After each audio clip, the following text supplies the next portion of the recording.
Hello, Ray Phoenix here again. It's X-Wing? No, we're not using X-Wing this time. This time we're using Naboo Starfighter. Yeah, awesome Naboo Starfighter I've always talked about since the beginning. Well, here it is, the Naboo Starfighter. We finally got to use the Naboo Starfighter, the best fighter in the game, the best fighter in all of Star Wars. It's just like the X-Wing, only it's faster, stronger, and more powerful.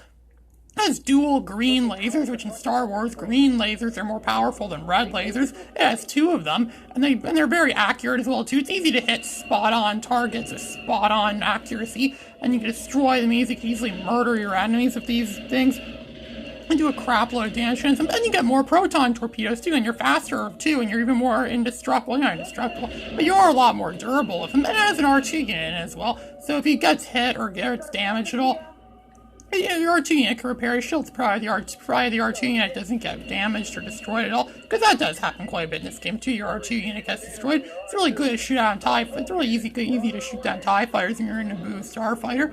I'm surprised the Rebels didn't try to buy Naboo Starfighters or something like that, or get the hold on Naboo Starfighters against the Empire. The Empire would be begging at its knees if the Rebels used the Naboo Starfighter against it. Naboo Starfighter was said to have first appeared in Star Wars Episode 1, but its first appearance is really in this game. In Star Wars Episode 1, something people never really credit about that movie is the fact that it had some really great designs, some really great starship designs. People always bash that movie because of Jar Jar Binks, but really, if you look at the whole movie, really, Jar Jar Binks doesn't even really do much in that movie. He's not even in the movie an awful lot. A lot of people just see him for a little bit and think, oh, Jar Jar is in this. Cinema Sins even gave Star Wars Episode 3, Revenge of the Sith, a sin simply because Jar Jar had a very minor cameo in Revenge of the Sith.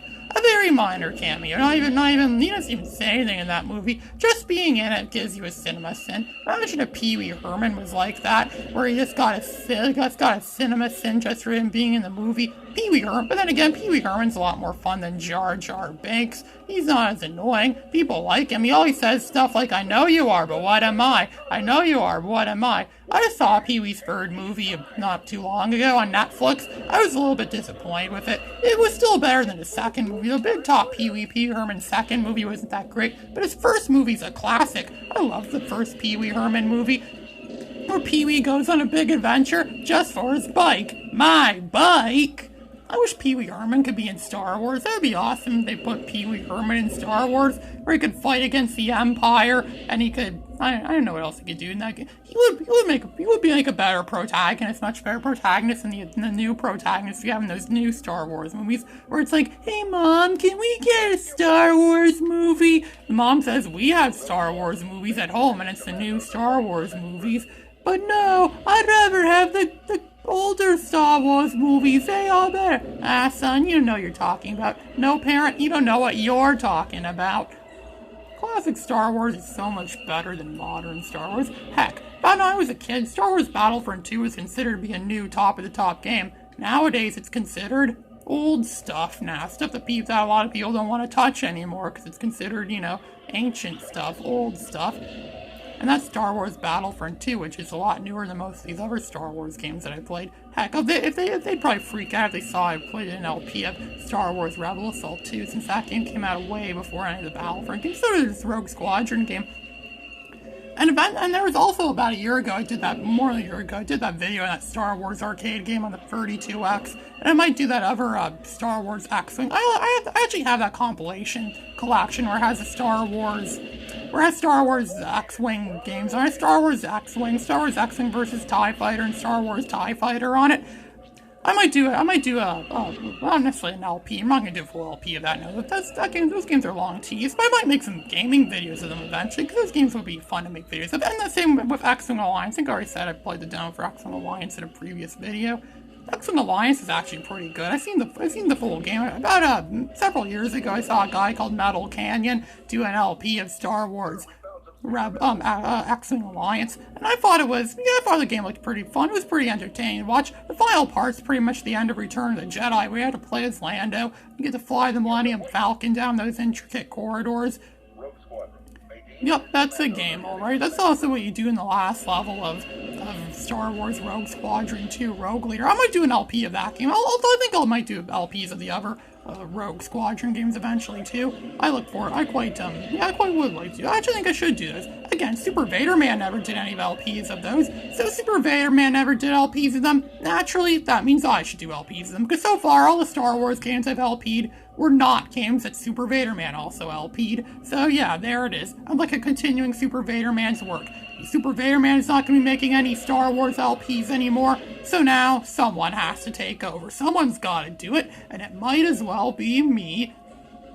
But then again, I'm sure there's a lot of other people who've LP'd those games before over the years that are probably better than me at doing LPs, because I'm not by any means a great LPer, at least that's what someone said. But again, what is a great LPer? A lot of people say Nintendo Capri Sun's one of the greatest LPers there is, but I just found out that he has a whole YouTube channel dedicated to making vlog videos, and in his vlog videos, he actually made one from 2005, where it just shows him walking around the forest in the wintertime, and then he stops when he sees a pile of crap he took the night before. Why is he showing that to people? I think some of us might be the greater fools for, actually watching some of the literal crap he puts on YouTube. And then he put this other one in 2003 where it just shows him dancing around to some stupid song. And then he takes a Spyro plushie and actually starts dancing on the Spyro plushie. I wonder when Nintendo Capri Sun is ever going to do videos of the Spyro trilogy. I would like to see that. Spyro games in the PS1. Maybe I should do LPs of those sometime too. Super Vader Man never did LPs of those, but those aren't Star Wars games. That's probably why I never did LPs of the Spyro games. But I might do LPs of Spyro someday in the future. I'm sure you guys might like to see that. Well, unless you don't like Spyro, which a lot of people don't even like Spyro.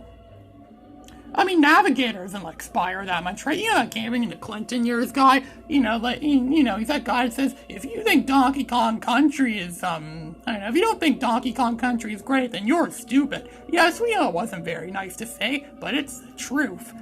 Yeah, and the truth is, his videos suck. I only watch his videos to make fun of them. I remember he talked about Toy Story like it was actually a legit good game. Same with that crappy Mortal Kombat 4 in the Game Boy Color. Those graphics look like they came off a frickin' Atari, but he still talks like about the games as if they're good.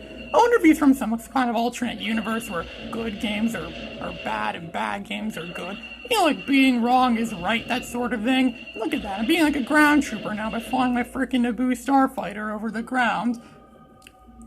I think he also did, wasn't really this guy, this Navigator, this is really just a show, I think, was on TV back in the 90s or something like that. Flights of Fantasy is what it's called. And he actually went through all three of the Star Wars, Super Star Wars games on the SNES. He went through all three of them, and it wasn't really a full LP. It was more like the videos I normally do, and they're not LPs. He actually does them the whole game. He gives away tips to beat the whole game, and tells how to beat the game.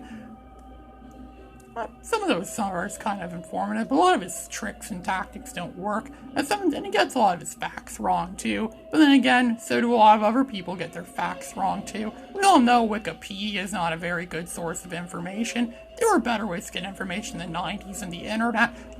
Just a while ago, I got a big stack of Marvel comics, and one of them was this X-Men comic. I actually thought it was going to be a real X-Men comic, but if you actually open it up, it looks like a comic, but it's really just a big encyclopedia of X-Men characters. It doesn't have any it does have some stories. It doesn't have a lot of illustrations. It's mostly all text, but it is pretty informative. It actually has informative details and stories about the X-Men characters and what kind of things they do and stuff like that, what their storylines are. It is pretty entertaining. I'm actually going to keep that one, actually. And I have a lot of X-Men related comics, and I have a lot of other Marvel comics. I'm a big collector of comic books, so yeah. Also, speaking of collections and other things, I just got NASCAR Rumble, the full game, for the PS1 on archive.org, so I'll be making more videos of that eventually too, and you'll see the return of Southern Ray Phoenix yet again, where I'll be drinking more beers and playing some NASCAR, and ranting more about why the bureaucrats shouldn't have the right wing of the government. Yeah, and then I'll drink some more booze while I hang out with Darlene, and maybe I can get Darlene on the game to challenge me. And so, I guess that's how it's gonna be, and I think the rebels just escaped with their loot. They're groups of people. I guess I'll buy you guys around for them rebels. Them rebels are the rulers around here. Darn tootin' they are, and I got thy silver medal. That's what the NASCAR people sometimes get when they come in second place. Well, this is Ray Phoenix signing out.